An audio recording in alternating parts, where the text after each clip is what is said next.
All right, so we're back here with the Rode microphones in front of us, which can only mean one thing. So I think you've been calling this the Ritz Camera Chronicles. It's probably a good title. We'll title all of those that. And this is basically us talking about our time as employees at Ritz Camera, the print lab and the camera store, during the final stages of its life as it's going bankrupt. This is episode number 3.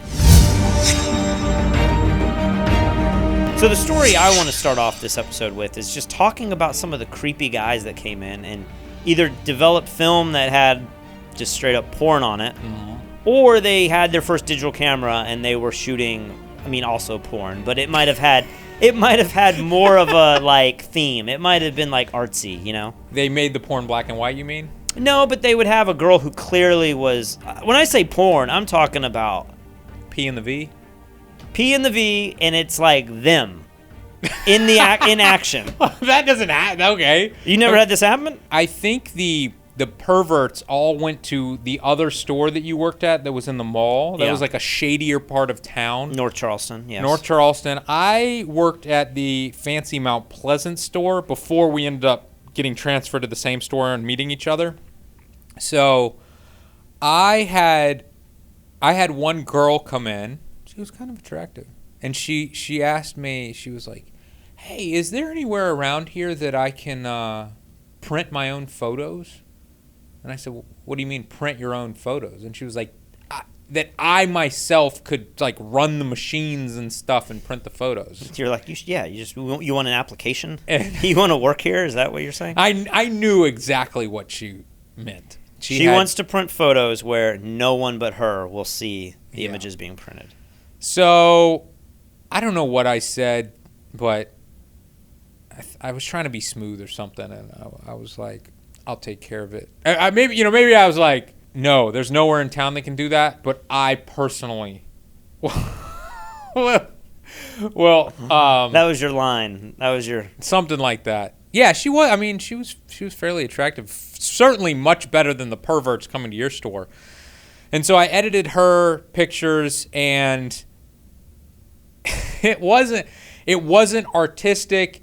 It was like she was just straight up. It was like she was taking pictures to send to her. She was like boyfriend overseas in Iraq or something. Like it was like forensic documentation. Like yeah, there was only her in the pictures. It was like selfie mode type stuff, and it was like very graphic pictures. Just a few. A lot of them were like her with her friends and family and stuff, and then just a couple that those were are like, the best. Whoa! When there's the mix. We would do this thing, and I don't know that I did it with her because she was like we were on the kind of the same page. Like she kind of confided in me, so I didn't want to embarrass her. Yeah. But when you would print these perverts' pictures, what would you do? They had this promotion that they were running, and it was something like, print your best pic, and it was PIX. They always spelled stuff like really dumb, like pics. And so the idea was you were supposed to go through every picture when it came off the printer, and you were supposed to find the image that you thought was the absolute best. And sometimes people would have artistic pictures, and then other times it would be like a family vacation, and you're like, I guess I'm going to pick this picture of the Grand Canyon or whatever it is. And you were supposed to put the images backwards and then the best image forward so that when you opened the box to show them their pictures, you would say, ooh, that's a really good image. Have you considered blowing that up to an 8x10? Okay, yeah. That was the idea. Like you could that was a sales move. You could upsell them. Yeah. And so every now and then we would get images where you're like, oh my gosh, like there's either a random ass picture at a wedding or something that was really popular. You have the disposable cameras and somebody took a picture of their ass. Or you get these creepers who would take the pictures of like the naked girls and stuff. And so I made it my intention to always take the most vile image from these people who took naked pictures. Yeah. And I would make that. So we took it a step further in our store because we had these boxes with these little cardboard lids that would slide on. And we would take the best picture and put it on the outside of the box. Ooh, the stakes were even higher. And what's brilliant about this is there's also a label that comes out of the lab with like a serial number, a barcode that you would scan. Mm-hmm. So you could wrap the label over the picture with the rubber band. I think that's what we did. Yeah. And then you'd have to take that off to scan it to sell it, right? So when you pull it out of, the cabinet with all the pictures, yes. you as the salesperson might not even know. It's like a time bomb. You don't even know what you're getting into because you just see the name, you pull it. Yes. And then your next step is take the rubber band off, and then I'm going to scan this. I'm going to hand them their picture. Yes. But you're walking to the customer. Yeah.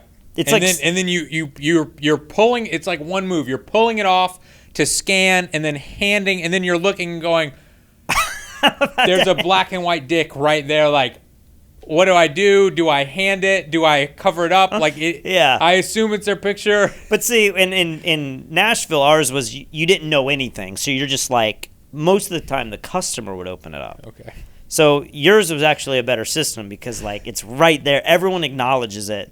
And then you have to move on with your day. Where when you put it in the box, it's like you're letting the customer know that we know. But you're not necessarily putting the salesperson in the worst situation.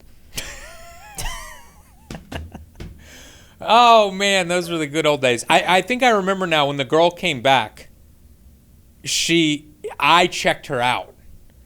And then she went through the pictures and she asked, how did they turn out? How did they turn out? This is so funny because what is your answer to there's that? a Seinfeld episode like this, where George falls in love with the photo printer lady. I don't know where they could be. Can't find them. It's marvelous. The dance continues. It's the famous picture that George on the sofa naked, on his underwear that Kramer took of him. That's from that episode. Oh, God. This photo clearly indicates your involvement in some ill-conceived mail-order pornography ring. But she knew. This girl knew. She knew, and she was like, how did it turn out? And you weren't like, I could give you a better session? No, you never made a move. No, no way. And if I didn't want to be involved with this girl. I was It was thrilling because it wasn't like some creepo dude that you had over at your stores. It was my gosh, it's finally a girl. I worked with this really old lady. Like, she must have been 70, 75. She had been at that store. She was like super loyal. Like, she didn't want to go anywhere. This is like a couple blocks from her house, so she wanted to work at this store. And so she knew the handful of guys that would come in and develop their film, and she would just say, I'm not doing their film, like, you do it.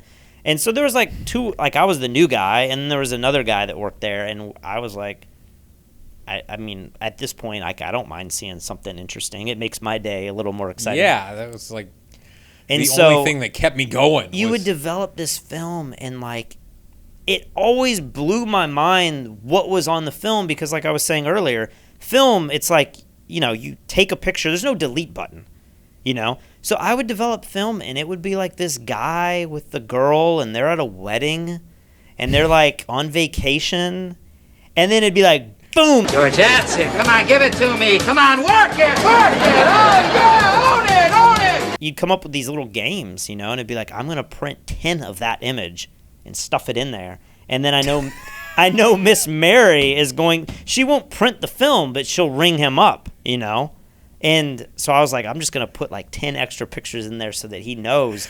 With digital, sometimes you wouldn't know because they would just send an order back and it'd be 200 prints and you just hit print and go. And it'd come off the machine. You'd grab I think it was 50 prints at a time. You'd grab 50 and just stuff them in a box. Yeah. But with film, you had to go through and look at every frame. They may not know that's how it worked, They knew. They knew. I mean, listen, back in the day, you youngsters now with cell phones who take pictures and, send nudes around, it was a lot harder in our day. And so there was such a risk involved. There was a risk, but it's like, hey, if I want to picture my wife or my girlfriend or whatever, like, this is the only way to get it. Yeah. So I'm going to get it if I want it, and they would get 10 if it came to you. You would see the creepiest, like, guys who just, when I say, like, creepies, it's hard to quantify that, But you'd see people who just do not dress well, who have bad teeth, who are like, they have stuff growing on their face. Like, they don't look healthy. Like, these guys, you're just like, ooh, like, I don't want to really, like, I don't want to have to touch this person's hand, But he's having sex with a different person every week, taking pictures of it. And poor old me has to develop them, and then I have to give them to Miss Mary. And she's having to say, hey, you should probably blow one up as an 8x10. You know? I remember working at Ritz Camera or Wolf Camera in Nashville. That's where it started. And it was my first experience into the photo world. Like, I knew nothing about it, you know. I didn't know. I liked photography, but I'm taking, like, landscapes and cityscapes on, like, a little point-and-shoot camera or something. I had no idea about modeling and about doing artistic photos at all. Like, that wasn't even on my radar. And I would see this stuff come in, and it would be... I'm getting drunk. It would be, like, guys that would dress up girls in these boas, and they're doing the weird poses. And I remember just thinking, like, these aren't attractive pictures, but it's pretty wild that guys do this. Like, I didn't know that, you know, you could be like a photographer who shot all these crazy concepts, you know? And so I think that was the point where I was like, man, there's an artistic side to this. There's actually people out there with, like, lights and umbrellas and girls posing weird and little backdrops. Oh, so you didn't even, like, really consider it to be not just nude photography, but, like... The only nude photography I think at that point that I knew of was, like, Playboy. And it's done at, like, such a high level that I was like, man, I didn't even know how they did that. Like, I remember when I first saw my first Playboy, I thought, like, the women were fake. Like, the lighting and everything at the time and the colors, you know, the magenta backgrounds and the sets, everything was so over the top and everyone's groomed so well that I was like, is that real? Like, it really didn't make sense to me, you know?